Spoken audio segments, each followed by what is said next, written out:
All right, we're live. Right. Okay. Anyway, call to order. It's 9 o'clock.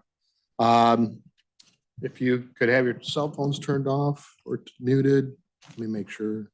Okay, good. For the meeting, Becky, will you call roll call? I sure will. Jack Scrogston, Here. Dean Friel, Here. Katie White, Here. Ron Gascoigne, Reed Acree, Here. Allie Huss. Here. Okay. Any public attendees? I see the Greg Gates is here. Would you like to speak or I mean, you're here. I mean, I see your report, but yeah, please go ahead. Thank you, Jack. Unless there's any questions regarding my report, I have nothing to share at this point. Well, this is awesome. I mean, I love the reports. I love the numbers. I think you're doing great over there. So I have I have just compliments is all I've got. Thank you, sir. Okay. Any questions for, no? Okay. All right. Meeting minutes. If there's no changes to the corrections to the minutes from October 8th, anyone see anything that needs to be corrected? If not, it will be stand as presented. Transportation Solid Waste, Dave Anderson, would you like to walk the committee through your report? And you've also submitted 2 action items that you have on the agenda. Yep. All right. Apologize for not being here. I guess it was last month, but Ron can vouch for my whereabouts that day. We had a job starting up that I just had to be there, and my assistant Brian had a scheduled vacation, so that's where it was. Report wise, I can go through that really quick. We finally finished up all of our project work, so all of our projects are complete for the year. Guys are just kind of getting things ready now, getting snow equipment, starting to get that put on, trucks tested, all that sort of thing. So we're ready for winter. I will say as well on the property that we have an option on for a proposed highway facility. I see there's some Julie locates out there now. So that would indicate to me that the archaeological folks are about ready to start whatever it is they're going to do to look for whatever it is they're going to look for. So hopefully that portion doesn't take too terribly long. I don't expect it will. And then we'll essentially have cultural and biological clearance on the property, and we can kind of go on to step 2 after that. As far as board action items go, what do you have first? What do you want to, which one's first? The solar agreement? Yeah. All right, so we got a solar agreement. This will be really kind of the first one of its kind on these smaller community solar development projects. So I just give you a couple of the main points of it. It's similar probably to that pipeline agreement that we did back in September. It's again, as I told you at the board meeting, sort of a wind farm road agreement light version. It's kind of the main points is really that they have to document the condition of the road that roads they plan to use ahead of time. So then we limit them to construction traffic on a particular route. In this case, it's pretty simple. It's going to be Maples Road from Route 38 to Stony Point, which is the entrance to their project. Then they'll have to put up some like no wind farm or no solar traffic signs at different points, so that their deliveries and their construction folks are warned that this is not a route. They'll be driving down here, so it's going to be just Maples Road. They do have financial consequences if they're caught going off route, and I would say off route maybe consistently. That they get a few chances at it, but if it becomes chronic, we have the ability to issue fines when that happens. And let's see, we also retain the right to post the road in the spring if they're desiring construction activities with heavier weights and stuff. We can still post the road, so they're aware of that. What else? They're on the hook for any damages. We don't really expect any in this kind of a project, but you never know. And the way we're collateralizing against damages in this case is our solar ordinance itself requires them to put $100,000 up in cash to pay us for legal and consulting fees. That's a pretty steep number for a project like this. I really figure, honestly, $10,000-$15,000 would probably be all that we'd really need there. But we're having them put up 50, and that 50 kind of collateralizes us against, maybe any damages that may happen over the course of the project. So if that money's not needed, let's say there's no damages, there's only $5,000 or $10,000 worth of fees that we have to pay attorneys or consultants or anything, the balance of that goes back to them. So they're just putting it up. We're holding it. It'll be in our treasury. If it's used, good enough, but if not, we turn it back. So that's kind of the major points of the agreement. Kind of boils it all down. So any questions on Any that at questions all? on that? Okay. All right, with your other one? So yeah, your action here, I guess, would just be to move it to executive at this point. So then the other one, reappointment solid waste coordinator, that's a 2-year term, so that's up, and that's all pretty self-evident there. Okay. Any questions on Dave's report or any of the action items we're going to be moving to the executive committee? All right, so there is a motion to move. Is there a motion to move the Lee County Maples Road Solar One LLC Solar Farm Road Use Agreement to the executive committee for inclusion on the November agenda? First by Dean Frio, seconded by Reed Acree. Any discussion on that? All those in favor signify by saying aye. Aye. All opposed, same.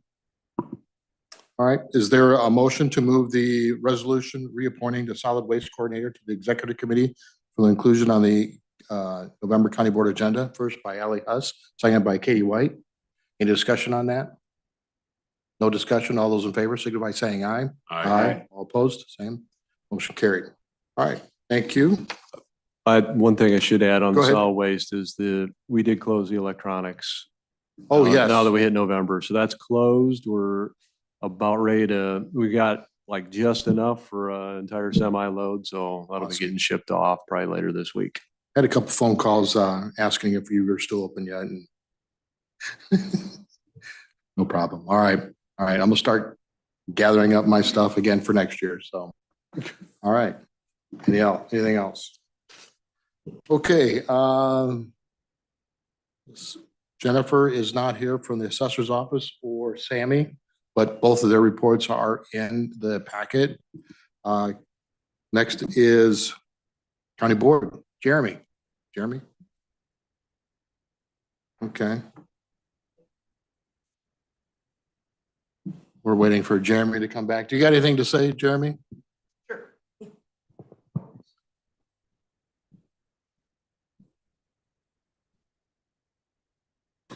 Just a reminder, our truth in taxation hearing is going to be at 5:30 before the board meeting on the 21st. So 5:30 to 6, and then our normal monthly county board meeting will follow. So if anybody wants to be there, please attend, and we can discuss, and you'll learn all about the levy process and what's going to be placed on file for that.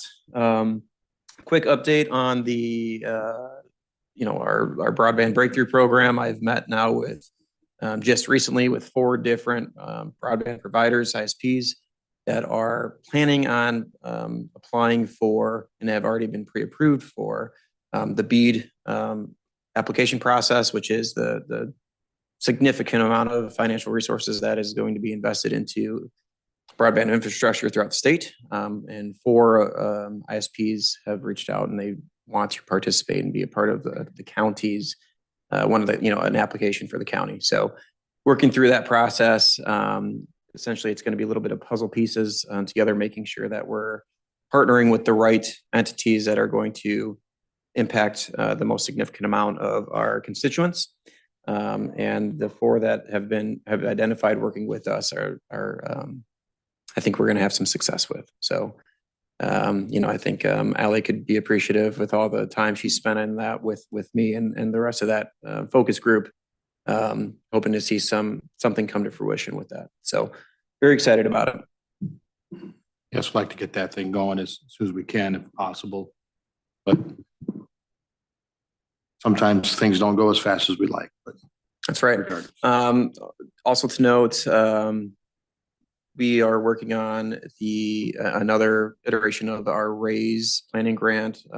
Greg Gates and I are going to work on that. We've submitted an application for 3 years, I think, for a planning grant for the multi-use pathway from the city of Dixon to Sauk Valley Community College, as well as building out some other pathway infrastructure throughout the county.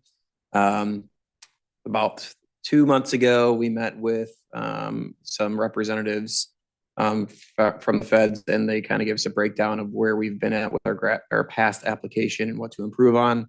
We're going to bring in some new partners this year, try to work with Sauk Valley Community College and Black Hawk Hills Regional Council to help us with some data surveying and some back end that they've already have done. So it's going to be more of a group process this time around, and I think we might have more success there as well. All right, great. Any questions for Jeremy? All right. Nancy, would you like to walk us through your report, please? Sure. Good morning. Guess we'll start with November 5th is over. Election day went extremely well. Turnout 73.5%. It felt like we had 125% turnout, but it was a little bit lower from the last presidential election, which that was 74.23. So we really weren't that far off. I know if you read the paper, it said that we were lower, but it wasn't by much. You go back several years, like 2016, the percentage was 69%, 2012 was 71%. So we did have over 200 new voters that came in and registered here at the courthouse on Tuesday. So we were very busy with that on election day downstairs. And early voting just felt like it was much higher than it had been before. It turned out, I think, only to be about 30%. A vote by mail was 13%. So it was a busy time. So we had people registering to vote on the day of the election. Correct. We had 200. 200. Really living under a rock? I was a witness to that, and I guess I should have mentioned that in my report, but Nancy and her entire team worked their tail off, along with all the volunteers. I can imagine. And I was amazed at how many people were in this facility registering and changing addresses day of. I mean, as she said, but there are people sitting on the stairs waiting to vote after they registered. It was crazy. It is. It's That's just awesome. interesting,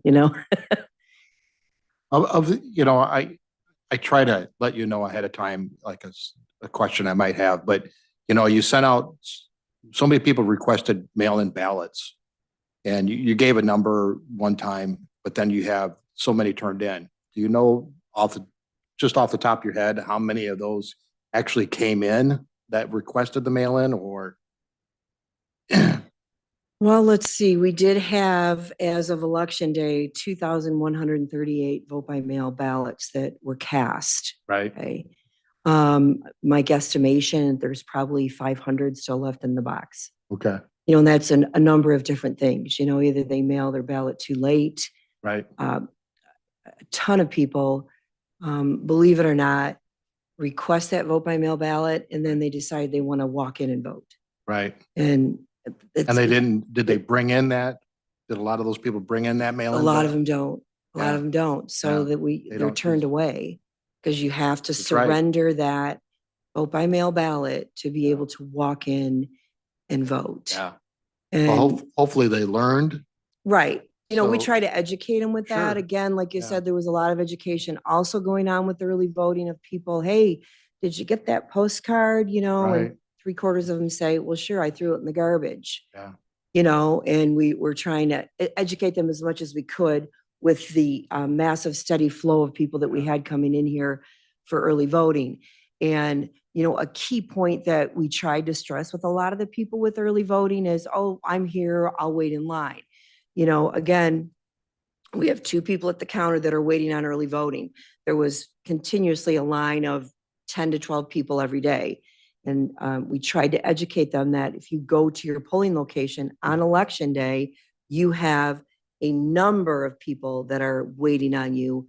You know, Right. I'm not going to say there isn't going to be a line, but your wait time is going to be considerably lower. Right. Right.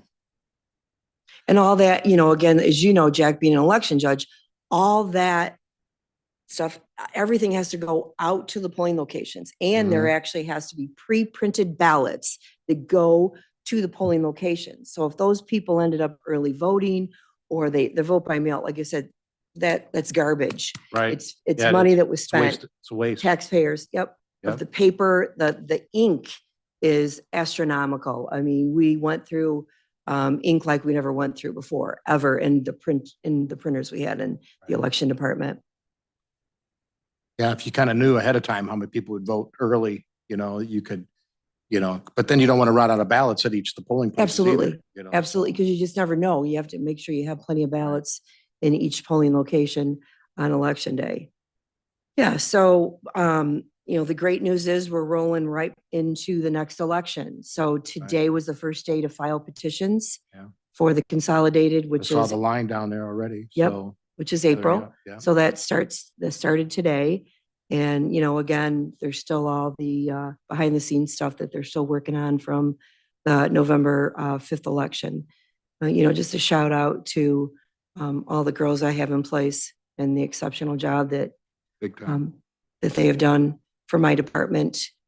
And election day, like you said, even for election days, it's an unbelievably long day. I have a new girl and she was just like, couldn't believe it.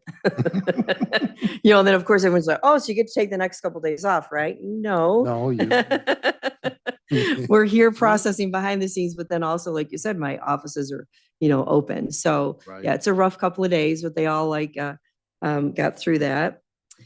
And just FYI, I did pull some results from the surrounding counties, and the other surrounding counties ran about 76% turnout. So we weren't too far behind them at almost 74. Right. Questions? Only do what we want. Any other questions? Thank you very much, and to your staff. Okay, IT department, Paul could not make it today, although his report is in the onboard as well and become available later. ROE, Chris is here. Chris, you have the floor. Thank you. I think everyone has a copy of my report. I'll just hit a couple highlights. Again, we do get asked all the time as at my office and regional superintendents as I go across the state, like who's the one responsible to make sure that all school districts are following curriculum orders and following all school code law. And that is us. Our office through compliance every year does that. We're required to work with each school district once every 5 years. So we are going again this year. We've got 4 districts that are up this year: Amboy, Dixon, Riverbend, and Morrison. So we will be shortly contacting them and working with them. Back in the day, we used to have to go into a school district for a week and spend a week there and go through all the files by hand. And it's really nice now. We have a system that's been created with our organization and with ISB where everything's uploaded. And we work with them on what they need to get into the system. And then once everything's uploaded into that system, what's really nice is it stays there. So 5 years later, all they have to do is go in and add any new mandates that have been added over the last 5 years or any changes in the law. So it's kind of nice because all 4 of these districts have already been through it once. So it won't be too bad going through and doing all those updates. Our professional learning updates are in there. You can see, I will highlight one thing that we did. I didn't know if any of you had a chance to stop by, but on October 18th, we had our 3rd annual Pathway Playground out at Sauk. It was amazing. We were out there working it. Pretty much my whole staff was there. We had over 1,200 8th graders come through from the area. And we had, I forget the total number of businesses. Well, actually, it's in there. If you look through your packet, the businesses that were there, it's basically a career fair for eighth graders, and they're able to come through for the day and meet with all the businesses and learn about the business opportunities here in the Sauk Valley area. And hopefully a lot of them will consider either getting a certification after school or going to college after school and coming back and working for a lot of our great companies here in the area. So that was really neat to see and to be a part of. There's an update on our Iris platform there. Again, we were the first one in the state to pilot this platform, and now it's taken off and pretty much gone across the whole state. And we now have 142 partners in the Sauk Valley area on Iris. And I think all of you know, it's basically a system that anybody can use if anyone needs help. We use it now for our school districts to report truants. We use it, they contact us, and then we get our referrals that way. All the mental health agencies, hospitals, service agencies are in there. So if someone knows someone that needs to make an appointment or needs help, like from Sinisippi, you can go into the platform and let Sinisippi know about it. And to this date, we've had 2,788 referrals and have served 1,556 families through that network. And it continues to grow. And it's just amazing things that we're able to get done for people through that network. You can see all of our professional learning updates and the courses that we hosted during the month. I did host our fall superintendent's meeting on October 28th at our office in Sterling. It was awesome. We had 22 of our 24 superintendents there, and we had a lot of great presentations completed in the morning and got a lot of stuff done. So had a good superintendent's meeting. And then there's a bunch of pictures in there from our career fair. Updated numbers for our Nexus program are in there for you to look at. Updated numbers from our attendance support program, which is our former truancy program. You can see how busy both of those are. Our Parents as Teachers program continues to register new families and work with parents that have newborns. And our education outreach program is rolling right along. And I did want to mention that on November 18th, the education outreach program and TRIO are collaborating to provide the students that are in that education outreach program a tour at Sauk Valley Community College, focusing on transitioning to what they could possibly do next after they earn their high school diploma. So really neat that we're doing some of those things. And a big part of our program is that once we get these 17-year-old to 24-year-olds that never graduated, once we get them their high school diploma, it's hooking them up with either work opportunities or college opportunities and seeing what they'd like to do next and helping them get there. Quick update on our homeless program, and it's hard to believe you can read the report on our alternative school that we're wrapping up the first quarter, and it's really gone well. And we've had a number of success stories at the school, and we continue to have referrals for new students that we're interviewing and taking as we speak. So we'll probably get pretty close to capacity there soon. Also attached are my reports from the first 3 months of FY25, and then also the yearly report from last year with a bunch of statistics in there. I know it's required in statute that I provide those to the county boards. I figured it'd be best to just give them to you to look at rather than listen to me talk about all the numbers. And you all know how to get a hold of me and ask me if you have any questions. But any questions on any of the three reports? Any questions? Just another compliment. Appreciate everything. You send your kids to school and you think they're just going to school, and all this is all the behind the scenes stuff that's going on for some of the other kids that aren't that might be slipping through. And I appreciate you guys helping out with that end of it. So Thank you, Jack. Appreciate it. all right. Jim Gorman isn't here. Next up is Alice, zoning. Alice, would you like to walk us through your report? Sure. Good morning. Actions coming from the Zoning Board of Appeals. This month we have two petitions. Petition number 24P1631 by Sanjay Desai. This is a parcel commonly known as 670 US Route 52, located in south of Amboy. Mr. Desai is seeking a special use permit for the purpose of owning and operating an amusement park as defined by our code. The term amusement park is not what you would picture. It's not going to have like roller coasters and things of that nature. However, he is going to have different areas set up for different entertainment activities, such as electric go-kart, arcade, mini golf, golf simulation, bowling, and/or laser tag. Following the hearing, the zoning board voted unanimously to recommend approval of this petition to the county board. The second petition is petition number 24P1633 by Anthony and Lisa Winstead. This parcel is located on Sterling Road, south of Dixon. For whatever reason, this parcel is currently zoned R2 Single Family Residential District, and it is completely surrounded by ag zone properties. The Winsteads sought to rezone the property from R2 to Ag 1, and the zoning board, following a hearing, voted unanimously to recommend approval of this petition to the county board. There's no petitions going to zoning this month, and there is nothing going to or from planning either. In other news, the Wiggins Solar LLC project has been issued its building permit. So you will start seeing some activity out that way. That project is located off of Route 52 on Burkett Road. The zoning office is continuing to work with Maple Road Solar on its building permit application. We are also working currently with Amoresco, Lee County RNG, and they are trying to obtain their building permit for their 4.4 miles of pipeline that will be located in Lee County. During the month of October, the zoning office processed 54 building permits and brought in $121,142.59 in fees. That is all. Any questions for Alice on her report? Okay.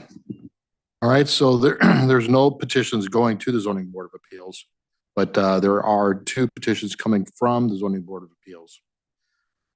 Is there a motion to move resolution for petition number 24P1631 to the executive committee for the inclusion on the November County Board agenda? First by Dean Friel, seconded by Katie White. Any discussion on this? All those in favor signify by saying aye. Aye. All opposed? Motion passed. Is there a motion to move resolution for petition number 24P1633, the executive committee for the inclusion on the November County Board agenda? First by Reed, seconded by Dean Friel. Any discussion on this? No discussion. All those in favor signify by saying aye. Aye. All opposed? Motion carried. There's no petitions going to the planning commissions. There's no petitions coming from the planning commission. I have no new items under new business. I don't see anything for executive. Is there a motion to adjourn? First by Dean Friel, seconded by Ali Huss. All those in favor, signify by saying aye. Aye. Thank you. Motion adjourned.